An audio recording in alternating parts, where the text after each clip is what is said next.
proposing? We're proposing that we'll do this together, and we're going to remind you and ask you and lay out a plan, and then ask you next week, did you do what you said you were going to do last week? That is not easy. It's easy to buy in. It's really, really difficult to show up and do the heavy lifting. And that first year can be heavy. And it's not about the free labor when we start. It is about them. It's about filling in the gaps a little bit where their education and their spiritual formation probably does not make them hireable. We all know great people who love Jesus, get up early, pray, who have an MDiv. They're super smart. I would never hire that. That person can't lead anything. So we fill in those gaps with the coaching and the process through the 2 years. And the first year can be tough. Yeah, I think I often talk to people about. Well, hey, welcome to another episode of the Pastor's Roundtable. I'm super excited for you to join today's conversation, part 2 of our conversation with Dave Miller, talking about helping people get into ministry and some steps that we can take. He's the co-founder of Leadership Pathway, a ministry helping people figure out those next steps, those first steps of getting ministry. But before we dive into the conversation, I want to talk to you about Church Fuel and their new resource called Huddle Talks. We all lead those Huddle Talks with our volunteers before services, after services, maybe a monthly leadership gathering. And I'm sure we've all been there where we're like, what do we talk about again? Well, Church Fuel is going to help you because they've got ready to go talks for you, sample teachings, outlines, printouts, all kinds of stuff ready for you, illustrations, stories, to make you ready to go on those volunteer huddle meetings. So take a look, get a discount at renewedleadership.org/fuel. That's renewedleadership.org/fuel to get a discount. Take a look. Huddle Talks are going to help you with your volunteer training. Well, Dave, this is part 2. For those that didn't listen to part 1, Dave is the co-founder of Leadership Pathway. He's been a creative pastor, worship pastor, a few different states, and also is a huge fan of the Cincinnati Reds. Pretty dangerous there, but big fan. He's a big fan of cycling. And probably his greatest joy is helping people find the first step in ministry. I know it's a big passion of mine as well. That's one thing that he and I have connected on for a couple of years, is just helping people get into ministry and those first roles. So Dave, thanks for jumping on for part 2. Be asked. Thank you. Thanks for all you're doing. Yeah. So Dave, let's talk about it. Condiments, they're a big deal. Okay. So what in your mind is the greatest condiment of all time? Is salsa a condiment? Ooh, I think that might be. Okay. Depends on who you're asking. Condiment. Definitely salsa, and not the jar, the freshly made something that comes in a plastic, a little tub thing. And if you don't eat it within a week, it starts getting a little bad, tangy. So be careful of that. When the salsa flavor starts changing, it's time to throw it out. I would go with salsa. I can put salsa on eggs, chips and salsa. Oh my gosh. Salsa on about everything. If salsa is a condiment, I'd have to look that up, I guess. Hey, this is your episode. You can do what you want, Dave. I could eat something that is like Mexican food every day and not get tired of it. Okay. I would agree with you. Salsa's pretty high on the list there as well. Now are we talking like the pico de gallo kind of stuff here, or like dip in salsa here? Yeah, pico. Would be more chopped up, diced up on the pico side of it. But definitely, I'm dipping my chips in it. I just mean, like, if it's coming out of a jar and it's a main name brand, like Tostitos doesn't sponsor your podcast, do they? If it's something like that, that's okay if we're feeding 80 people and cost is a factor. But if it's just, us around the table, then either my wife's making it or we're, at Trader Joe's in the fresh area. You're getting that stuff that's again, it's not going to last very long. And it is somewhat healthy. The chips you eat it on are the problem. It's the thing that keeps me cycling. We cycle so we can eat like that. But yeah, salsa. I love it.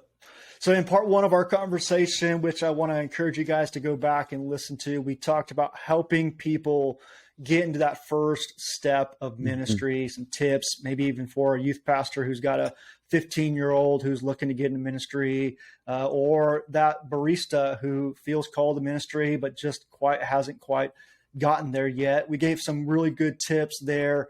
But we want to shift gears in this conversation and talk to church leaders about what they can do in their church to create opportunities for people like that who want to get into ministry. So let's start there. Let's just kind of big picture, big stroke there. What are some thoughts there? Where do we even kind of start in our thinking process when we are thinking through, should we do this? Could we do this? Where do we even kind of start that thinking process? So I've been on it for a decade, and I would say intentional about it for 5 years. And I have changed my tone a little. I think in the last couple of years, I'm trying to get the front door open wider. Maybe years ago, I would have said, well, only if, and I would set the bar so high. And I'm down, and here's why I'm changing my tone is I now have seen, predicting success, I think, is the hardest part of this. When on the resident side, if you're dealing with 20 to 25-year-olds, and it's changing every year, by the way, predicting who's going to succeed is tough. Predicting who is good at the coaching and environment piece as well, I'm going to say is equally as tough. Because we've worked with awesome churches that I would go to if I lived in that town. And it's not just being an awesome church that makes you great in this environment. And we've worked with churches I would never attend. Oh my goodness, I'm wincing putting it on the website. I'm thinking, who are we going to send? And you know what happens? Is it karma? Is it the spirit? Is it right time, right place, right moment, right challenge? And I've seen both on the church side and the resident side, who develops up and to the right is really hard to predict. And who doesn't develop is hard to predict. And so I think I'm getting the front door a little wider than I used to. And I've had good longtime friends of mine say, bro, you're working with who? Why would you send anyone? And what I've seen is I could never have predicted it, but they lean into the coaching. They're in the book with Kristen, our go-to coach person. They're doing everything they're asked to do. They are dug in, and it's not the hippest, coolest town, and it's not the hippest, coolest church. But predicting success is really tough. So I would say if you're thinking about it at all, you should do it, period. Now, how bought in is your senior pastor? It's kind of like everything at a church, and how to get buy-in from the top on this stuff. And your context is everything. But I heard a guy, and I went to Chicago, Loyola, University of Loyola up there, their medical school, listening to a guy who gets up. He's not a believer, and he's in front of like 30 of us. He's like, I'm here to talk about residency, and you guys really intimidate me. Dr. Gregory Ozark. And he says, he was over all of the medical residents at Loyola. One of the things he said, there are great hospitals and there are great teaching hospitals. Just don't get the two confused. And I thought, that's true. There are great churches and there are great teaching churches. Just don't get confused. I don't hammer that as hard as I did 3 or 4 years ago, though. And mainly because I've just seen success at places maybe that you would not suspect is going to be a great teaching church. So you got to get buy-in from the top, not because it's expensive financially, But the soft cost of this is great. It doesn't scale well, and it is not easy. And so your boss has to be bought in. And honestly, we would say change your job description that it gets measured a little bit against how your interns and residents are doing. Because when you're at the coffee shop or you're hanging out with them and you're not in your office, or you miss a meeting because you're with the resident or with the intern who melted down last night, they have to know that's a big part of your job. So I forget what the question was, Ryan. It's great. So let's go back. So I've been a part of interns, residence programs for about 15 years. Yeah. You've been in it for a while as well. I think a great question is every church, and I think you've kind of alluded to it, but is every church ready to have an internship program? No, of course not. I would say if your church is advancing, are there more Christians there this year than last year? If your church, if your boss, whether that's a senior pastor or someone else downline, if they are talking about it, if they want to do it. If your church, by the way, has struggled with open staff positions, which everyone just said yes to that question. I don't care what size church you are. Then this is not the answer, end all be all answer to that, but it is a strategic part of a multi-pronged approach at future staffing. So I'm not going to say every church ought to do it.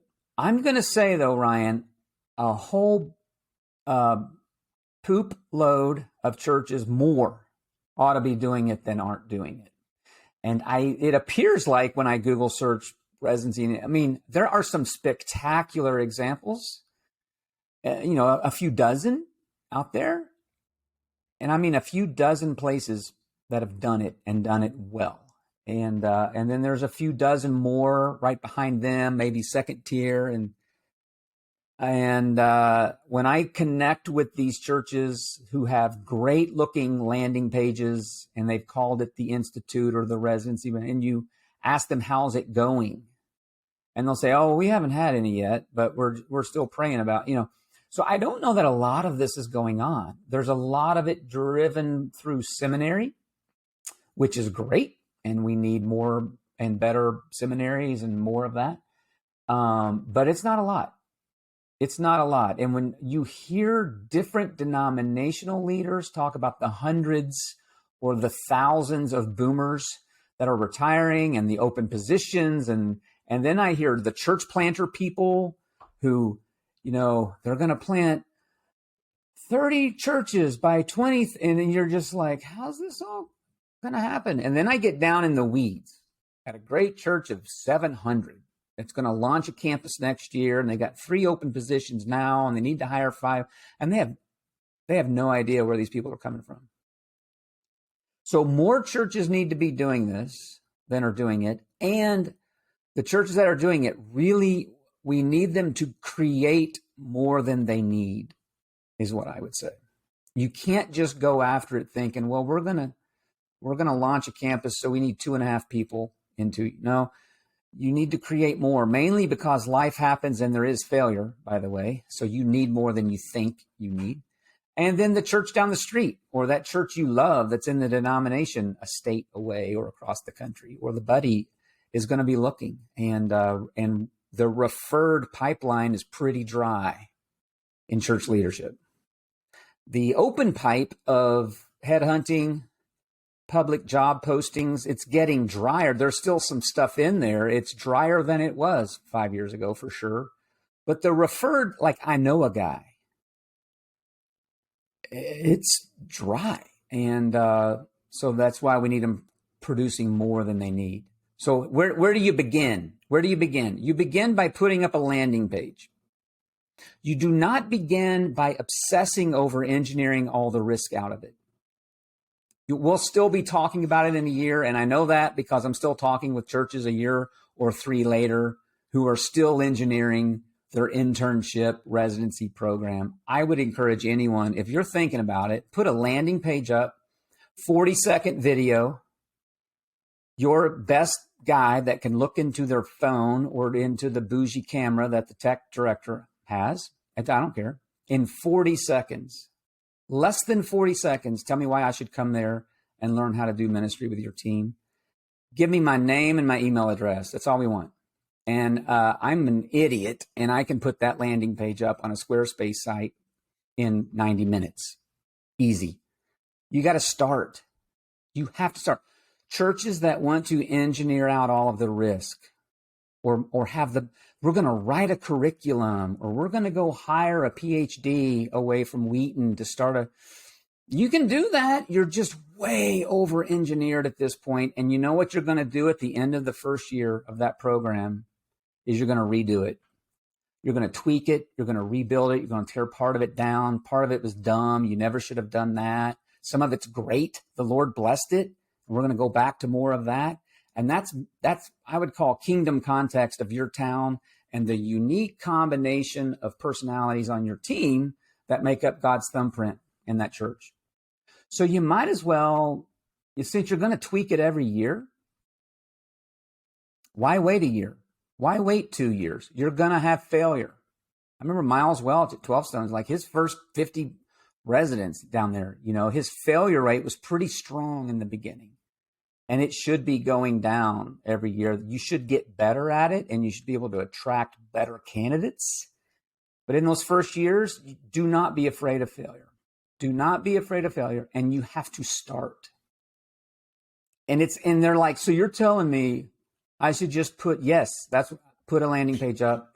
My church's residency program coming soon. Click here for more info. No one's going to click on it anyway, man. But I'm just telling you, that's the first step. That is the first step to doing this, is starting. Okay, so somebody actually applies and they actually join. Now, what do we do with this person? You mean they're candidating with us? No, like they pass the hoop. They're in. But what do I actually do with this person? Yeah, man, you've got to have hopefully there's a job description. Hopefully you have a job description at your church. And I've learned I have to say that because a lot of us work a decade without one. So there has to be a job description. And then your resident has to have a job description. And great job descriptions have 90-day goals and 180-day goals on them. And there are objectives, broad objectives, which we love in church because we're pretty broad and we're pretty undefined, right? And then there are specific things we want this person learning and doing. And then they have to be on your hip. They have to be with you. We would say it in air quotes. So if you're just listening to this, I'm using air quotes. They're full time. When you're working, they're working. When you're off, they're off. And there are legal ways to not pay them very much money at all, but have them there all the time. And I'm not talking about cheap labor. It is cheap labor in the second year, but we don't start there. This is about them watching you do what you do and then talking about it. There's a cliche that's very true. I do, you watch, you do, we talk with that whole thing. You can look it up. You have to create an environment where they're going to watch, they're going to observe. If they're, if you dug into their personality tests through the onboarding and the interviewing process, and they're a go-getter, they interviewed really well, they're an achieving kind of, guy like me with daddy issues, they're a maximizer, they're the next Andy Stanley. Well, then they're going to want to do stuff the first week, and you might have to keep that reined in a little bit. There's a fine line between letting them fail and letting them, implode and quit. But they've got to observe, and then you're going to observe them, and it is talking. And this does not scale. Education scales. We're good at it in America, by the way. Put 100 kids in a room, you're going to get up and teach them principles of leadership, or, by the way, algebra, or Excel they give it back to you, you give them a grade at the end. We're good at that. That scales. And I would even say spiritual development scales. Jesus went, 11 for 12. He did pretty good. He wasn't perfect at it, but we can get 10 guys around the campfire, and we can someone can disciple the thing I'm talking about. And by the way, we need the first two like never before. Don't hear me. I'm not anti-education or spiritual formation. We need them, but we need this other thing, which, in our 30s and 40s, we call it coaching. And all I'm saying is we got to put the coaching earlier in the developmental process. We can't wait till we're 35. Only the fittest and best get to hire a coach when they've been in ministry a decade. We got to start coaching day one. And coaching doesn't scale. It's one-on-one. And it's amazingly rewarding and can be hugely painful when you're dealing with 20 to 24-year-olds and the fallout of just the choices and the things that go on in that stage of life. But so they're going to be working when you're working. And it's funny. I mean, leaders that I hugely like, I'm like, this person's a rock. This is amazing. They're like, what are they going to do? Like, what do you mean? They're going to do ministry with you, man. They're going to drive you crazy. They're going to be right there with you. And you're slowly give them opportunities, let them feel the weight of this thing and let them fail. But it is talking. Every church for months and months, and sometimes a couple of years, talks about what they're going to spend on this. And can they afford it? But no church by the fourth month is talking to us about the expense of money. But they are talking about how much time this takes. And it takes a village a little bit to do this. And one person cannot bear the weight of all of the talking that has to go on to really do a good job. Yeah, I think it's important to look at, when I go back 15 years ago when I was starting this program, I looked out and yeah, you can see these programs that have larger numbers, 50, 60, 70, and it's pretty intimidating. Mm-hmm. And so, at the time I was at a church of about 200. Sure. I had a passion for this, and I just looked around and I said, who's around? Yeah.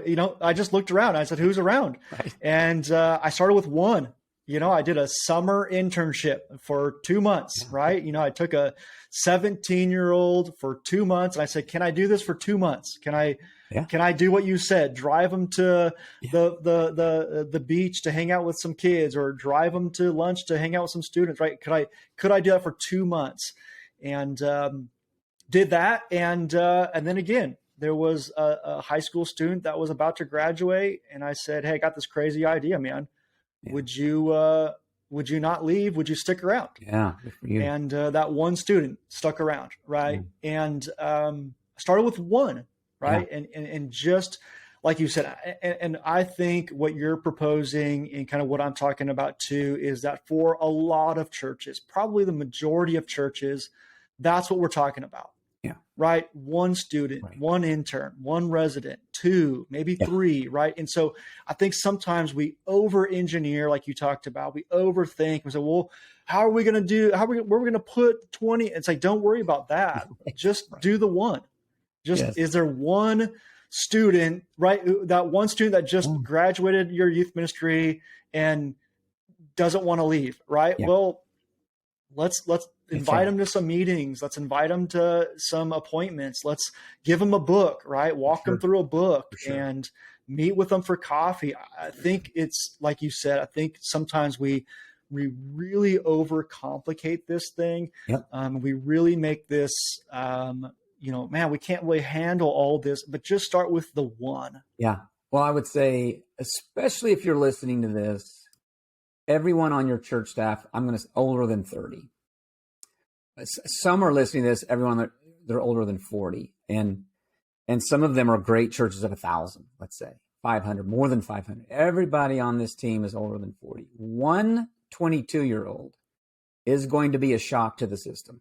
Now, the beauty is the energy they're going to bring to your staff meetings and your staff retreats and every decision that gets made. If you want to reach the next generation, and we want to reach millennials who are almost grandparents, Gen Z, if you want to reach younger people, put these people at your table They probably haven't learned the skill of editing yet, but they're going to have 10 ideas and one of them is going to be awesome. But one can be a disruptive force for good on a church staff. We've worked with some, and they're saying, we just went on a contract last week. She's like, I want 5. I want 5. I'm like, well, how much have you done this? Is my first question. So we get after it. We did a church wanted 11 one time. And they never got to 11, but they got up to 5 or 6 or something. Certainly the ones that appear to be healthier and a little more sane, they start with 1. The second year, they add 2 or 3. And then 1 or 2 are graduating out at the end of that second year. Most of the stuff we're doing is 2-year long in length. But and then, you look at it now, we're 4 or 5 years in, there's 4 or 5 residents sitting there. They've had some failure. The church has over time. They've accepted 1 or 2 they probably shouldn't have, took a risk. And another thing about residency and interns that you're going to invest time in, I think it's like campuses at a church. The first one really needs to work well and prove itself out, because if you do that well, numbers 2, 3, 4, 5 tend to happen a little quicker than if you go 0 for 3, So sometimes starting slower, going slower, you're going to go farther. And I know we all want to go faster and farther at the same time. This may be more of a racing thing, going slower. Sometimes you actually do go faster, and that's doing residency. So. Okay, so Dave, I've got a lot of chairs that need to be stacked, and I've got a lot of paperwork that needs to be filed. But I don't want to do that, and so I'm going to bring in a resident to do that. Is that what we're talking about here? That's going to happen. Okay. And with the door closed or not on a podcast that's being recorded, I'm going to say, of course that's going to happen. Of course. Maybe you can get home 30 minutes earlier on Thursday at some point down the road, because the resident's there with the key and the alarm code and shutting the gas off in the kitchen, not blowing up the gym or whatever your situation is. But we don't start there. Our 2-year program, the only win, man, and we've got it in our little database whether we're winning or not. Our only win was that person hireable and highly desired, is what Kristen would say at the end of it. They ought to have several people after them. At the end of 2 years, I've got someone who says they're called to ministry. We've made them prove it. We've vetted them for hours through a process, and I hand them to someone, and I'm like, all right, man, 104 weeks from right now, can you help this person get a job in ministry? Are they hireable?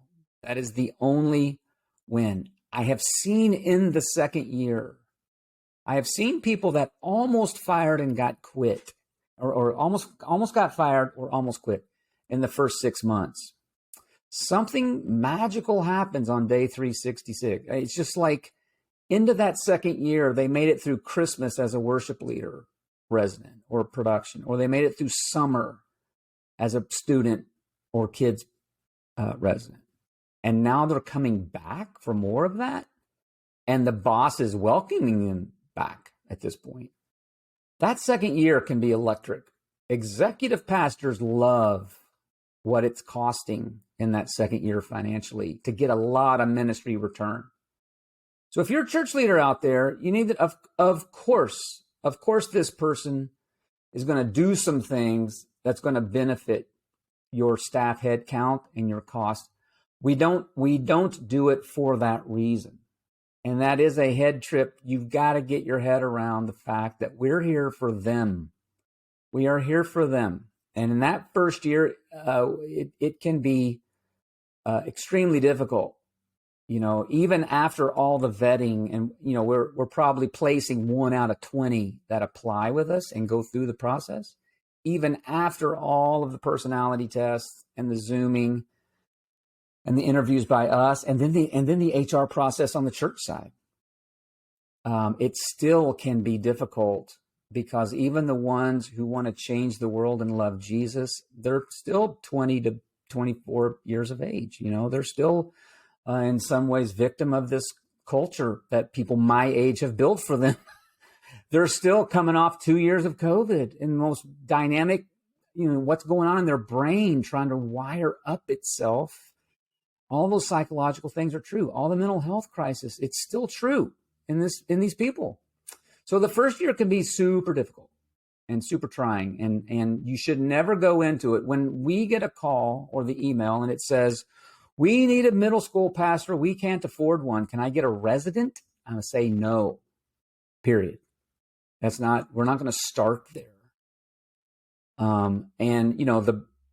The marketing and branding people that we've hired and given a lot of money, well, not a lot of money, but some money to from Leadership Pathway, they hate this. They hate this because it's not, what I am proposing is not easier. It's not easier. It's harder. It actually, there's buying a Peloton, which I'm looking at one sitting right here. And then there's getting on that bike and sweating and working and waking up the next morning in pain and following the programs. So that's what we're proposing. We're proposing that we'll do this together, and we're going to remind you and ask you and lay out a plan and then ask you next week, did you do what you said you were going to do last week? That is not easy. It's easy to buy in. It's really, really difficult to show up and do the heavy lifting. And that first year can be heavy. And it's not about the free labor when we start. It is about them. It's about filling in the gaps a little bit where their education and their spiritual formation probably does not make them hireable. We all know great people who love Jesus, get up early, pray, who have an MDiv. They're super smart. I would never hire that. That person can't lead anything. So we fill in those gaps with the coaching and the process through the 2 years. And the first year can be tough. Yeah, I think I often talk to people about wanting to start a residence program, and I talk to them about that. Hey, that first 6 months, that first year, even it might be more work for you than the return. The ROI is probably going to be pretty heavy up front because, like you said, you're walking a 18, 19, 20-year-old through a lot of transition in their life. I mean, people are making massive decisions in that age, and you're walking them through that. And you're walking through. Let's face it, a 19-year-old intern, 20-year-old intern is probably going to make one or two bad choices. For sure. That you're going to have to absorb and walk through and coach through. But like you said, on the other end of that, there is some great ROI. Them speaking, them leading worship, them closing up, locking up, then all of those things come. And so I think that this idea of a residence program, internship program is definitely a long play and not a short play. Yeah. It's definitely something that you're saying, this is a part of our bigger vision. And I can just speak to even our current context. Our church viewed it that way. And we've got multiple interns that graduated our program that are now on staff. For sure. And so they used it and saw it as part of their interview process. And that's what we would tell our interns. We would basically say, hey, like, our program was 3 years, and we would say, you're basically on a 3-year job interview. For sure. And, but like you had said earlier, is that we had more interns than we had jobs. Right. And so we not only were able to hire those internal, but we were also able to, help other churches as well to say, hey, this guy's hireable. Unfortunately, we don't have a role that's available right now. Otherwise, he'd be our first or she'd be our first pick, but we just don't have anything available. And so sending him out is dynamic. So, Dave, thoughts on resources, materials for somebody that feels interested, feels like I'm obviously going to leadershippathway.org, connecting with you guys, but any other thoughts on some resources or places to kind of get them equipped a little bit? Well, literally a tsunami of content is out there. about leadership development. I think I first heard the term in 93, sitting up in the balcony at Willow Creek. So, I mean, there's a tsunami of content. And whatever denomination you're in, whatever seminary or undergrad you're connected to, they have books and content, and just click here and read it. I would say I'm, of course, more interested in what leadershippathway.org would have to say, because that's where I'm embedded. But I would just say the content's out there. The secret sauce, there's nothing new. Even in the books that we have a coaching manual, about 120 pages long. It's pretty simple, broken down, but 20 topics that we've arrived at through talking to church leaders over the years. And then there's a residency version of the same content, because what you're going to say to a coach, you would never say to a resident, and vice versa. So they both are reading the same content, the topics, these 20 core competencies. And we tell them up front, there's really nothing magical here. The magic is in sitting down and having conversations. And you'd be amazed if you're not doing it, how difficult it is. Thursday at 9:30 is and how difficult it is to keep that in the calendar, to not let that get pushed around. Or like, hop in the car, we'll talk on the way, to the thing. And, how do you sit down and have a conversation about initiative or work ethic or communication or being personable, walking in a room, how you present yourself? Take some forethought by the youth pastor or whoever's got the resident. Take some time to think about that before you go into that conversation. And then a ton of love and grace and how to have a developmental conversation. The secret sauce is in the conversation. And by the way, being asked, did you do that? And how did it go? Which is our part of it. And is it Atomic Habits? Talks about if you write something down, you have a greater percentage of getting something done. If you know someone's going to ask you about it, it goes up to like 90%. And whether it's Weight Watchers, Weight Watchers at church residency, therein lies the secret to this stuff. And it takes time. That's it. And we've said it 50 different ways, but yeah. So good, Dave. I want to encourage all those that are listening is just who's around you right now. Yeah. Build that landing page. Yeah. If you don't have someone around, build that landing page and find somebody. Yeah. But I think for me, really what it comes down to is just that heart to say, I want to pour my life into somebody. And I want to bring somebody up close and let them walk with me and journey with me.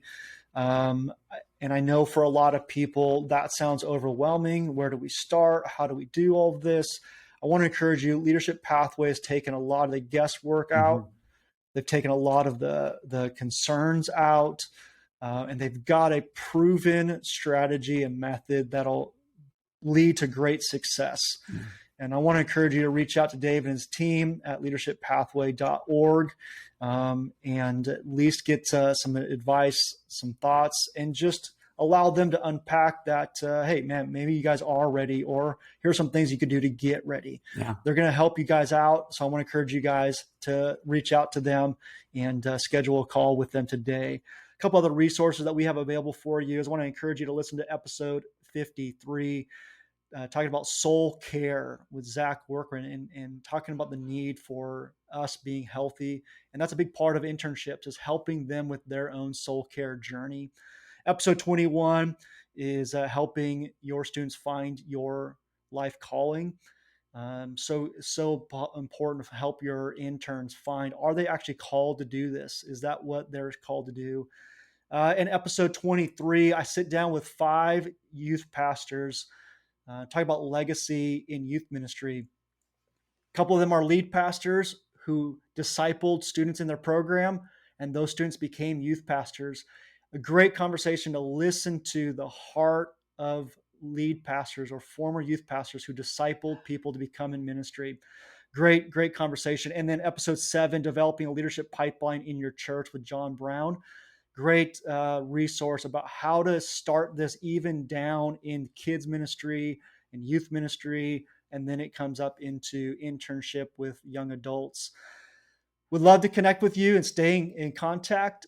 Would encourage you to join our Youth Pastors Network, where we provide continued resources and continued conversations. You can join there at renewedleadership.org/network. Join today. Would love to see you on the other side. Dave, thanks so much for the conversation, and can't wait to bring you guys another podcast here soon.